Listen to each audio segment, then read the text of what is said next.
Hello, everyone, and welcome. This is Jeanne Gallagher, just with Discover Rising Tides, How the Outside Makes the Inside Better, and welcome. And I'm here with Denise DeGaulle. Hey, Denise. Hey, Jean. Hey, we're continuing our conversation on your interesting take on resolutions and how we should really look at these so much more differently than we do, because it's really a habit change. And I love what you want to talk about, because you're talking about asking for help. And that's not something that's usually on the, it's not on the bingo card for resolutions. No, and this I think kind of, it comes along with resolutions, and we'll talk a little bit more about that, resolutions and what we should be or what we could be doing better in a couple of other episodes as well. But this one I think is really important because, we've been told forever, oh, you have to make a New Year's resolution. What's your New Year's resolution?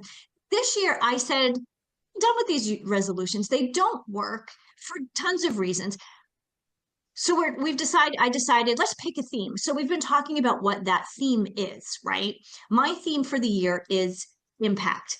What kind of impact that I want to have on myself, obviously, my husband, my family, my friends, my clients, and our audience, right? And what I realized in the last couple of weeks, that something is missing when we're creating this theme, whatever it is, impact, harmony, give it, whatever you've decided. What did you decide? Did you pick one? A word, excuse me, a word? Theme, yeah. Decide. Decide. Ha. So, okay, so this is interesting.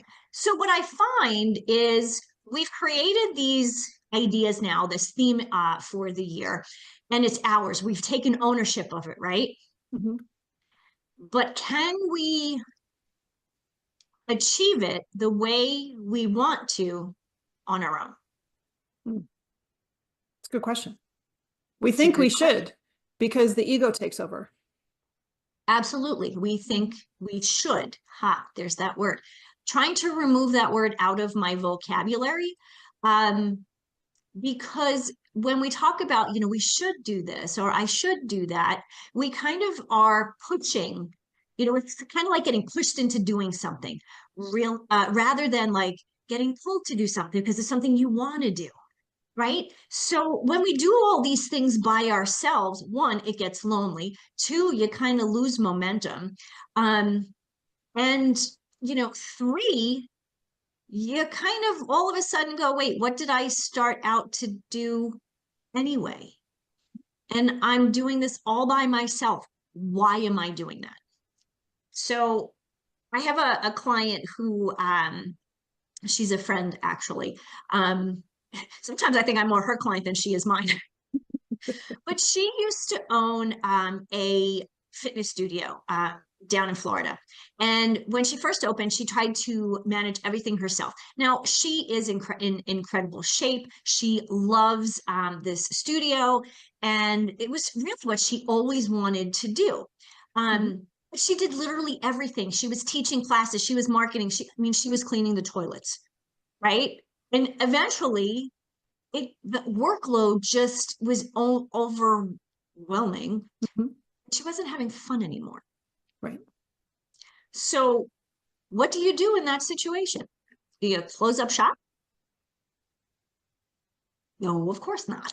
So What do we do? that's not why she got into it, though. She didn't get into it not to have fun. Exactly. The same thing with our theme for the year. We didn't get into it not to have fun or not to succeed.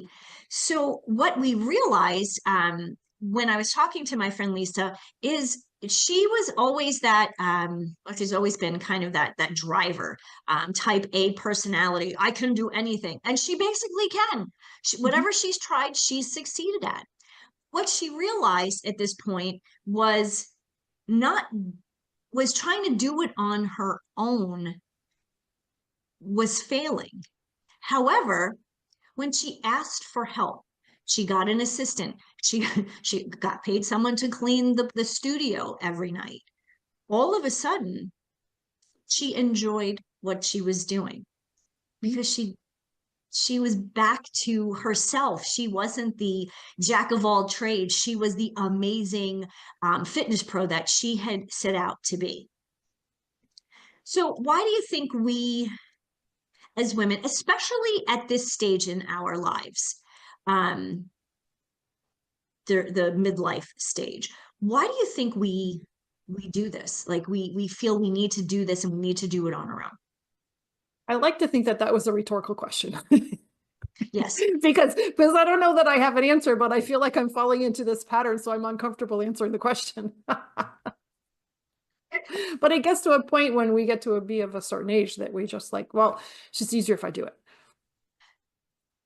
That is a big part of it because one, there's, you know, letting go. Um, right. A lot of times you think, yeah, I can, it's faster if I just do this, but it's faster if I do this and faster if I do this. And all of a sudden now you've got 10 things that'll be faster. But if you had taught one person how to do one of them, you could actually focus more.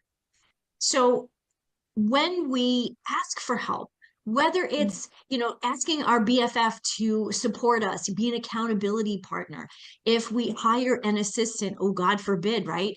How many businesswomen do we know say, oh, I don't really have the money to hire an assistant? Well, if they hired the assistant, they'd have more money because they'd be focusing on the things that were important, right? And let's be real, at this stage in life, you know, energy can be an issue. Um, you know, I don't have the same amount of energy I did at 53 and 3/4 than I did when I was 20. Still energetic and I still feel good. But let's be real, by 6 o'clock at night, I'm done. Where I used to be able to go, go, go, go. I was the Energizer Bunny, right? Friends in college used to call me Perpetual Motion 2, because apparently I had a friend who was Perpetual Motion 1. But Always doesn't it going. become the work harder, not work smarter, not harder piece? And that's what you Absolutely. were talking about with your friend. She's working harder and she's working harder, but she's not working as smartly as she should be. Exactly. So this is the time when, you know, whether you've made a resolution, if you did, I recommend stepping back and creating a theme for the year. If you've already created that theme for the year, awesome. But now it's time to think, who do I need to support me to make sure this happens the way I want it to? So Thank you. you're welcome. Last thought. Success, Please. success is not a solo journey. It's about sharing it with others. What a great way to end that one. Thanks, Denise. You're welcome. Hello, everyone. This is Jeanne Gallagher, Discover Rising Tides, and I want to just take a moment to talk about my friend, Denise Stegall. I am honored to call her as a friend, and I'm so grateful that she gives us her insight during our shows each show and talks about healthy living, eating real food. You hear Denise say, eat real food a lot. Well, she means it, and she knows what she's talking about. She is an amazing healthy living coach, curator at Living Healthy List. And if you ever have any questions about what is real food, why does it matter? How does that apply to me? How do I change? What do I need to do? How do I even create a healthy living shopping list? Make sure that you call her. She is your healthy living coach. And you can find her at healthylivinglist.com. Hello, everyone, and welcome to Discover Rising Tides, How the Outside Makes the Inside Better. My name is Jeanne Gallagher, and I'm so glad that you're here. If you're listening to us on your favorite podcast platform, you'd like to see our smiley faces, come on over to YouTube, like and subscribe as well. And you can interact with us here, leave a comment if you'd like to. So today, I'm really excited to introduce Gail Rappaport-Weiland. Gail, nice to meet you. Thank you Nice for to being meet here. you. Yeah, thank And you for inviting me. I'm excited to speak with you. oh, so am I. And logistically, we have some things in common between where you teach, and we'll get to that part, and where you currently live now. So, as I've lived down there for a little bit as well, so there's some commonality also. But I'm really excited to delve in. Before we get started, give us a little bit about your background, and then we'll just jump in. Well, as you said, I'm Gail Rappaport-Weiland, and sometimes they call me the classy artist with countless styles because I paint so many different things. But this is part of my purpose, part of my life, part of who I am. I'm an artist and a teacher, and I also do art consulting. And I grew up in Brooklyn, but I've always been a free spirit, and I've traveled all over the world. And art has always been part of me, and I believe it's part of my purpose. I love people, I love teaching, I love learning new things, and I am very grateful and honored that people want to collect my art, and also as a teacher want to give me their valuable time, because what I always say to my students at class, you choose to be here with me, and time is the one thing you can't get more of. So when people choose, even you and I today, to spend time together, it is always an honor for me. Well, thank you. That's very, very sweet of you to say. And it is very true too, because when someone makes a choice to be in whatever environment they're making it, but they're there because of a choice, that really is a statement in itself. Absolutely, I agree 100%. How did you know? So I am not an artist.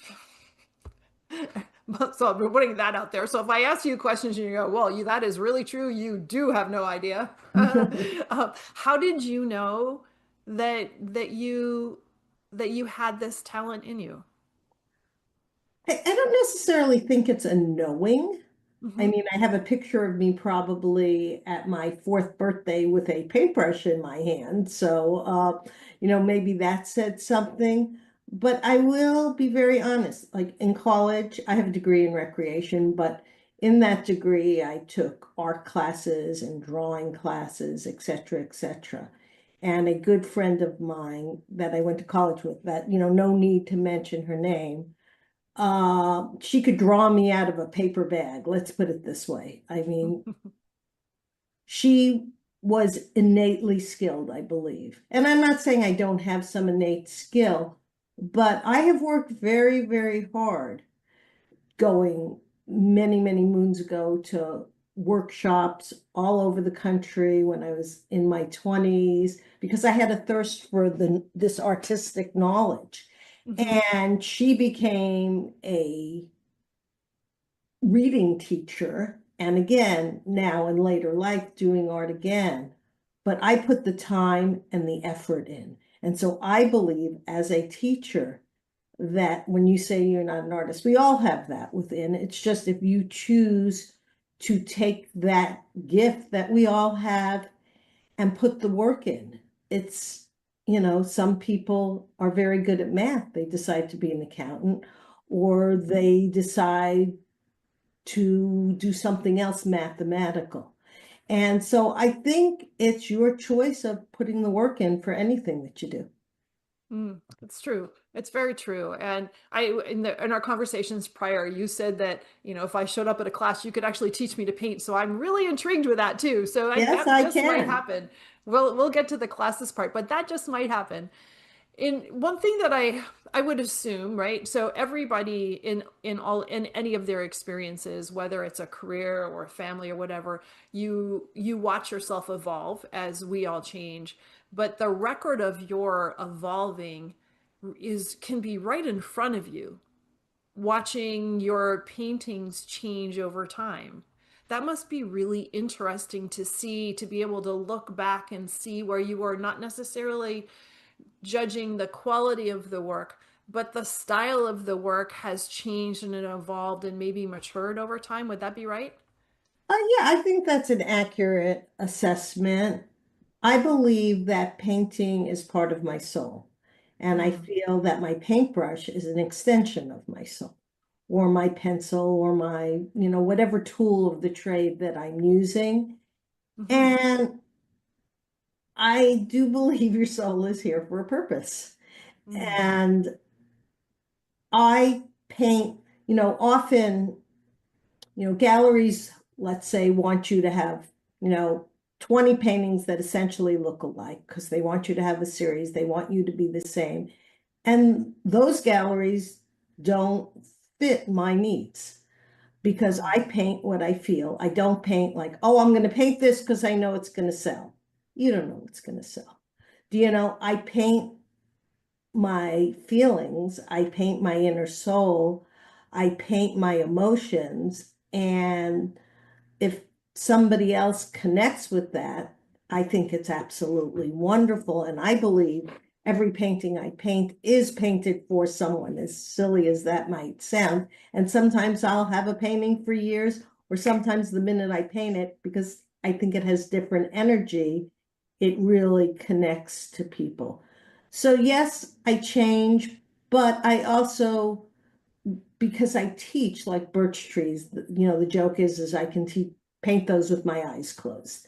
I mean, I've taught art docents, I've, in-service schools in Roseville and Rockland, and so if there's any birch tree in the Placer County area, I've probably taught you how to paint, and so, yes, because I've had so many experiences of being a Grumbacher and a golden artist educator, and now I'm a silver brush artist educator. I've worked with so many different companies that I've had the advantage of being around product and getting to try product that maybe the normal person wouldn't have had the opportunity to try.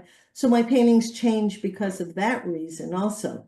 And, change is good. It's just like when Joni Mitchell changed. Nobody wanted her to change, but you're the people that are surrounding you may want you to change or not change. It kind of depends. But then again, you fit where you're supposed to fit. Well said. Well said. And so has your medium changed? I would say that I'm predominantly teaching watercolor. That was my first. I do teach some mixed media, like you'll see in my classes. There's a mixed media sampler class coming up.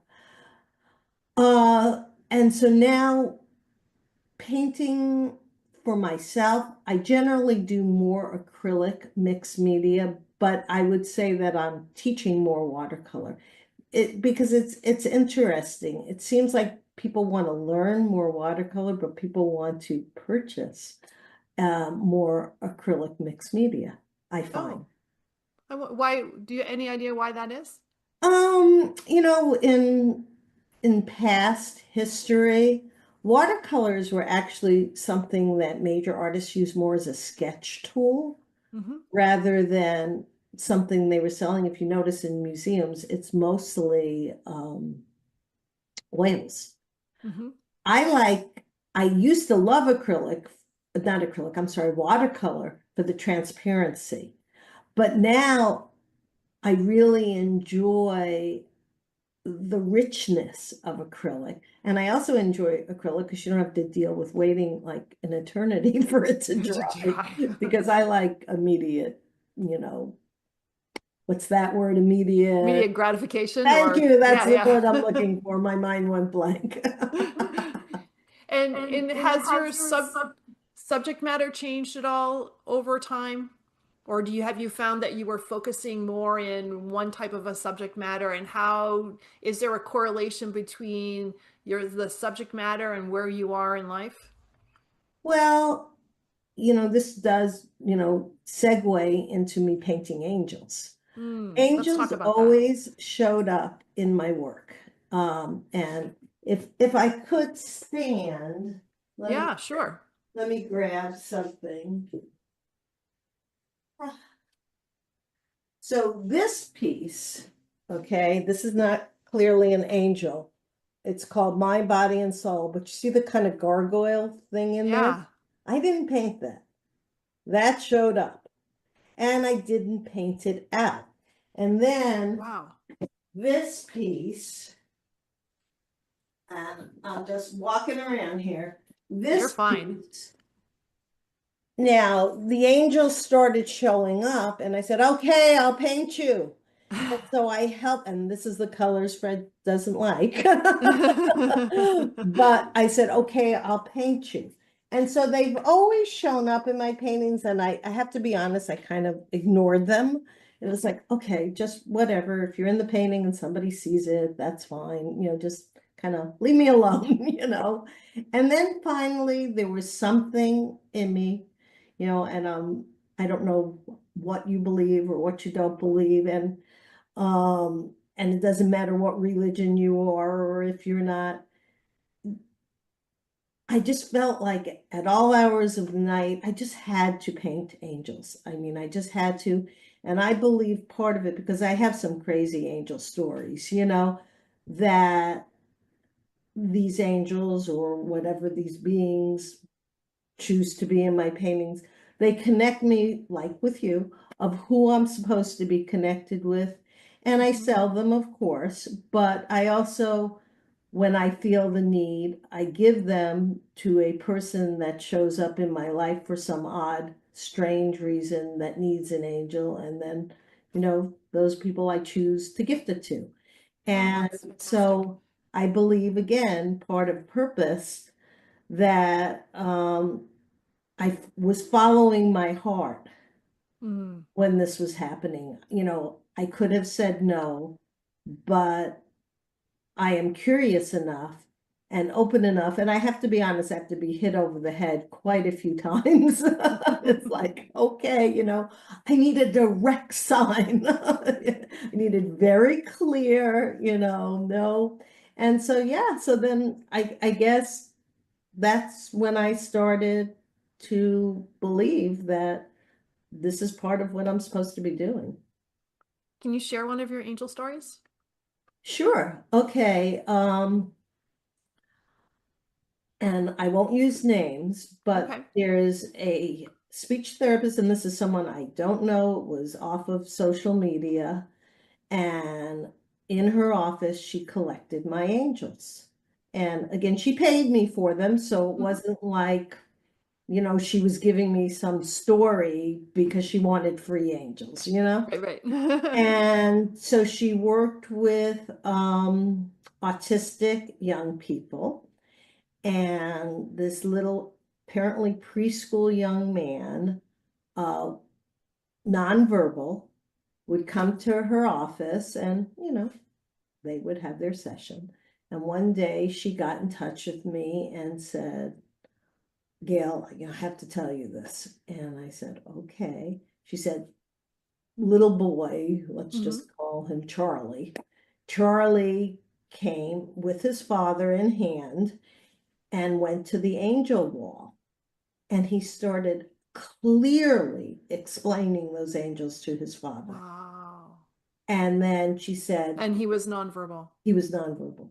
Wow. And, she has no reason to tell me a story that's not true. Comes into her office, and to the best of my knowledge, has not spoken again.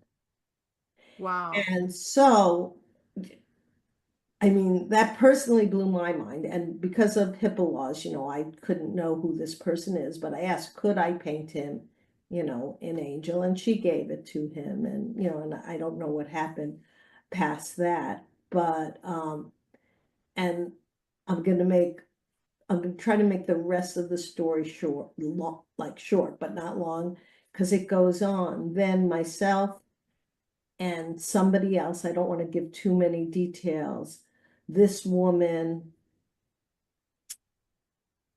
got ill in her home, but didn't have contact, but a lot of people knew that she bought angels for me and things from this other artist. And we worked on finding who she needed, because these people kind of asked us because they knew of the connection. And so it went full circle. And then third, I'm in Seaside Gallery, which is no longer. A woman from the East Coast comes in. We get talking. Her husband is the same name as my husband. My daughter's the same name as her daughter. She needed some medical assistance because they were from out of town. I connected her. And then we come to find out she too is a speech therapist. Oh my. He ends up connecting with this speech therapist. Wow. And so it was just, and I get to the point myself where I go, okay, wow, this is weird. You know what I'm saying? Wow. And it was the funniest thing because the other day I was with a friend and something like this, not this exact story happened. And she just kind of rolled her eyes and went, oh my God, this happens to you all the time. All the time. It's like, this is, to this person, because this person was like, oh my, and she was just rolling her eyes going, oh no, not another incident. Yeah. What So an yeah, it amazing just story. happens. Thank you for sharing. Yeah, thank you so much for sharing. And I can't imagine how that speech therapist and even the dad thought when the child verbalized over your paintings. Yeah, I mean, and again, I'm not because I don't want to put that out there. I always say this, someone wants by, oh, is it going to cure me? Is that I'm Right. not saying that, that is not. I just know that it connects me, whatever this energy is, it connects me and guides me personally to who I need to help, share with, be around. I find it pretty uncanny, actually, Yeah. but I think anybody can have this if you're open to it. And I'm a very open person, and I'm always amazed at classes when I'm traveling. That people will tell me stuff that I just sit there and go, really? You don't know me? And it's like, okay, I'm here to listen. That's amazing. And you used the word already, so I'm just going to bring it back up and share it again to you. And you used the word purpose. Mm-hmm. And not knowing what that purpose is, but having it being very strong in your body, that energy piece that needs to flow out to and make a difference for others is just a unique situation. Well, I guess I'm a dreamer. Mm-hmm. I follow my dreams. I'm motivated by dreams. My father, may he rest in peace, and I think I give this to my daughter. You can do anything you put your mind to. And that's why, again, even in my classes, fear is paralyzing. Mm-hmm. And if you come and go, I can't do it, then you're not going to be able to do it because you're telling yourself, just like you did at the beginning, Mm-hmm. you're telling yourself you can't. Think of being, I mean, I would say I'm an intermediate skier, but when I've gotten on the top of, a black diamond and going, okay, I'm never getting down. Well, obviously I got down. I'm here. Now, I may not have gotten down eloquently, Right. but I got down, even if it was on my butt, With all your limbs intact and in one piece. Right. So again, I think we do that to ourselves Mm-hmm. because I think we have a lot more ability if we strip the fear. Mm.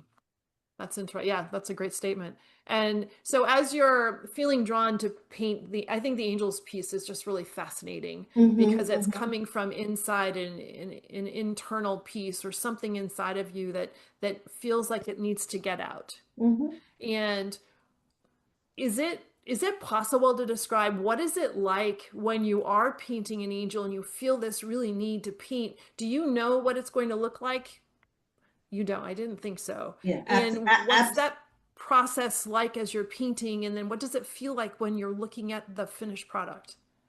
to be very honest, and I'll grab a couple just to show you how different they all are. For those on the podcast, you got to get onto YouTube because this is where the magic happens. So, like just to show you how absolutely different they Oh, all so are. different. Yeah. I don't, this is making it black. No, it's totally fine. You're fine. And I don't know if you see all the small angles Yeah. underneath her. And then this one was inspired by, I bought a calendula, is that how pronounced? I say calendula, the New York A pronouncement, calendula but flower. calendula. Yeah, Yeah, calendula flower. was inspired by that. Like I bought that flower, and that flower, okay, I'm gonna be put in a straitjacket. that flower was wanting me to paint this angel. It was like, and I felt like I had to buy that. I love orange, but Mhm. I felt like that flower wanted me to paint this piece, Isn't that amazing? and this was a painting under it that I hated the painting, disliked immensely, I guess is a better word. And again, all these little angels underneath this, maybe mother angel, Hmm. uh, they just showed up. And so again, no, I am clueless as to what they're going to show up. And in most of my abstract type paintings, you they change, and I think this is with any artist. There's like a love-hate relationship with your art. I, Hmm. 1 minute it's working, 1 minute it's not working, then I just paint over the whole thing and say, okay, I hate it. And then paintings, honestly, that haven't sold, if they're with me too long, they may get it.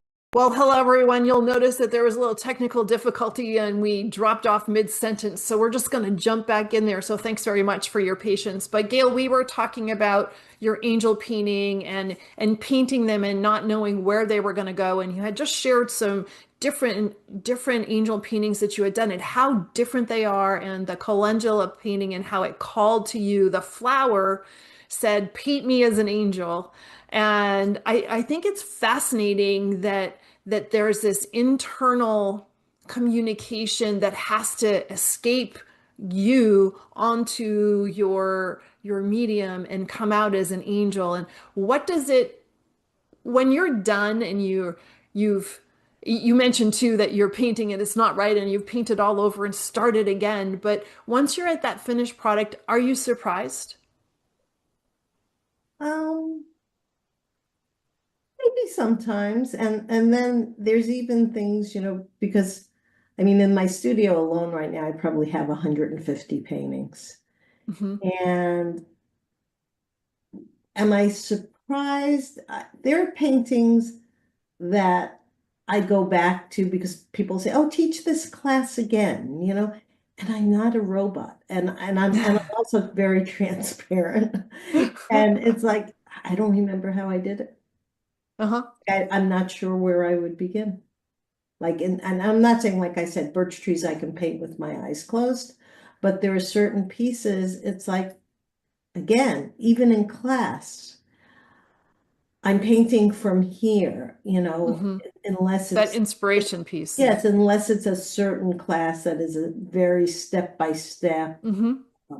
people are tracing the piece. It's just, it's the same over and over again. But even that, it's never exactly the same Hmm. because your mood, your feeling, did I have a fight with my husband before I showed up at class? Hmm. Did, I mean, I am the type of person, and I think I told you this when we spoke, that I had broken my back swimming with dolphins, Hmm. and I have a very good work ethic. And I was in a brace from here to here. And it had only been about a week. So I was in a fair amount of pain. And it's 5 hours from Pismo to Rockland, with not a lot of stops. And we were driving for about an hour to get to class. And I was in pain. And I said to myself, we may not make it. And then I Hmm. got like to a certain way, and I went, okay, go. We're not stopping. It doesn't hurt. We will get, and I taught in a brace with a cane, and I have a lot of veteran students that have been with me, for 35 years. And like, I can't believe you're here. And it's like rain, snow, sleet. You I'm and the there. mailman. Yes, yes, I am the art mail person. And so let's talk about the classes a little bit. And what's it like teaching adults? Is it I love different? it. Yes, it Hmm. is, because I have taught children, I have in my recreation degree, I have an emphasis in special education. And I have, like I said, in service by myself within the classroom K through 12 and gone in the classroom. Children are darling. Mhm. Young adults are darling.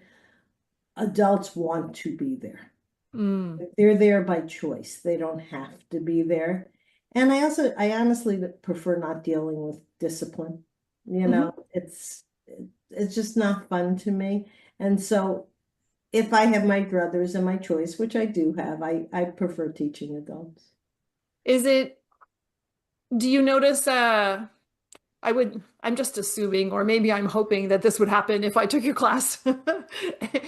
Is there an amazement or, oh wow, look what I can do? Because, adults, I think that we all as adults need to learn new things often, and we Also, probably don't.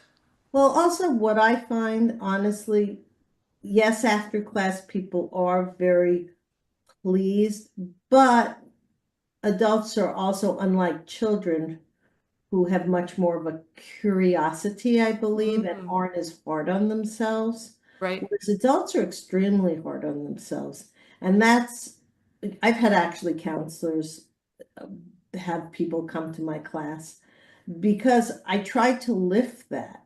And I do prove that in the beginner class where I supply all the materials and we do create a small painting at the end, that they can accomplish something even in a first class. Because again, from the background that I have, I sort of like task analysis. You break down a task so simply that someone can achieve. Like I had the many, many moons ago when I first started teaching, the superintendent of Rockland Schools take my class. Hmm.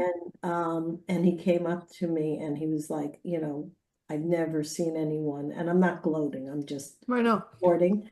I've never seen such a good teacher. And he said, do you know that you do direct instruction?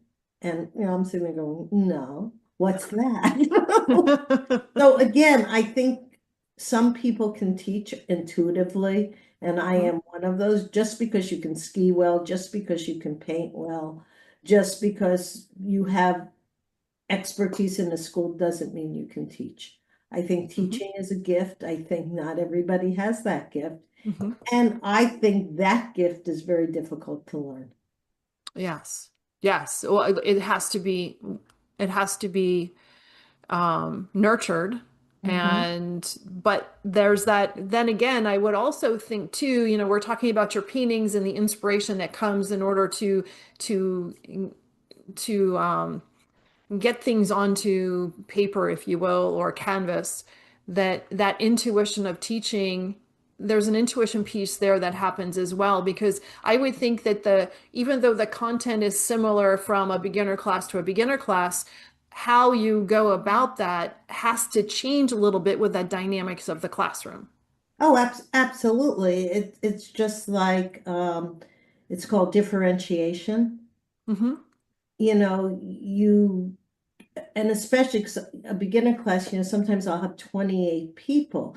And my aerobic part is running around dealing with everybody individually, but it's understanding, differentiating one of the techniques or one of the tasks so that the person who can only grasp a little bit. And I did have someone who in class had Alzheimer's. I didn't Mm. know this, but Oh, I was wow. able to react to what Hmm. was going on. I wish the information had been given to me, but she did beautifully, myself understanding that no, she wasn't going to be able to do the 16 steps. But if she even did for her 2 steps, that was a success. And what is Exactly. success? Success is different for every person. Mm. And so what's popular nowadays is a paint and sip class. Which I've been Which, asked to which do. I Not just my wanted to favorite. kind of touch on that because I know what you're talking about is totally different. totally different. Because the paint and I haven't participated, but the paint and sip class is basically everybody's painting the same picture, and it's very rudimented in paint this here. So, um, how do I put this? Not that Any way you like. not that sometimes I don't do the same picture with everybody also, which Sure. could be compared to that. But the difference is I think people that are coming to a class are looking for something different than people that are coming for a social event. Hmm. And I also, obviously, in a college course, people aren't partaking in party items, you know, and I think that too changes the dynamic of the class. And again, I'm not saying it's bad. There's something for everybody. That Everything is different. You're right. right. That But that you're is giving what. more instruction of hows and whys, and there's the teaching aspect of the art. Well, I'm going into more depth. Hmm. And so, for instance, in a beginner class, the first 45 minutes, you think you're not going to paint because I'm going over a material list. So Hmm. that when you walk out and then you want to come to another class and materials are not provided, you walk in as an empowered purchaser Hmm. to Michael's or Silverbrush on the internet, or where you're buying your things. But you're more successful in your purchase when you know what a flat brush is or a round brush, or and you go in with your paper and your material list, and the people in the store, we don't know what these things are, Hmm. so I empower you. Oh, that's wonderful. And so you live in the Pismo area, I which do. is close to my heart. It's heaven. And but you teach up in Placer County in the Rockland Roseville area, correct? Yeah, I teach at Sierra College community Hmm. programs, and I teach here in Pismo at Cuesta Community Programs. And you can find those all and a full class on my website at grappaport.com, grappaport.com. Because Wonderful. And where do people find you other than your website on social media as well? yeah, I'm on Facebook, I'm on Instagram, on LinkedIn. Those are probably my main places. And and it's not me. I mean, it's not me, it is me everywhere. I'm answering your questions. I know a lot of people have helpers and Hmm. AI bots, and it's all above my head. You get me You on get you. social media. Which is And a really wonderful thing. And if somebody's looking to see what art you're doing, that's all on your website as well. well, you're going to get the most recent art, honestly, Hmm. on social media. My website is a landing space. Okay. There are things for sale. You can also, I'll roll back here. You can also, yeah, I'm trying to grab this. You can also get things on my website, which you can order them directly, like, Hmm. is that upside down? Nope. Like coasters, that's upside down. And they're really nice coasters, and Oh, they really nice. Yeah. they come with a holder, and those things, I don't even know that you're buying them. You just click and buy. And Perfect. but as far as buying paintings, you can't buy them off of my website. You have to deal directly with me. I know paintings have different price points, and I have a large price point. So I do payments with a lot of people too, Oh, wonderful. because it makes it comfortable. But Makes I have, greeting cards that start at $7, but I have paintings that go up to $4,000 or $5,000. So, I like there being something for everybody, and Mhm. I want art to be reachable. I don't want it to only be for an elite population. That's wonderful. And I appreciate that. And I encourage everybody to take a look at your website. And if you're in the Placer County or the Pismo area and want to take a class in person, um, sign up. The information is on your website. And, I thank you so much for sharing your stories and giving us, sharing your art. It's been wonderful conversation. Well, I will let you know, just last point, that Yes. if you're in the Pismo area, if you call me, we can make an in-person appointment to call, email, message to see my studio. Or and I do them for people around the world, I do virtual tours to my Oh, studio. wonderful. And again, I am an art consultant. So if we do a tour and you say, I need something over my couch over here, what can you suggest? And we FaceTime and I help you with that also. And I work with realtors and all different kinds of people to, fulfill your art needs. So I love what I do. I feel that art is energy. I'm a pretty high energy person and I love sharing that energy with all of you. And thank you so much for doing this podcast. I appreciate it and I'm grateful, and you were lovely to talk to. Oh, thank you, Gail, so much. My pleasure. Thank you so much for listening today. Today's show is sponsored by Seaside Solutions, my financial services company. As a business owner, it's easy to be pulled in many different directions, and often taking care of yourself plummets to the bottom of the list. For me, I find myself outside to reground. My time outdoors helps me manage my day more effectively and be more present for my clients. Through this, Discover Rising Tides was born. At Seaside Solutions, we truly believe that education is the foundation of financial wellness. Our primary focus is to provide guidance that is designed to help you achieve your long-term financial goals and visions. Working with a plan allows space for doing more things that you love, like being outside to make the inside better. If I can help you create or realign your plan, or if you would like to be added to my weekly newsletter, please let me know. This week's topic was 5 ways to set more achievable goals. Your referral means the big, beautiful world to me. And if I can help, please let me know. And thank you so much for listening, and see you next time.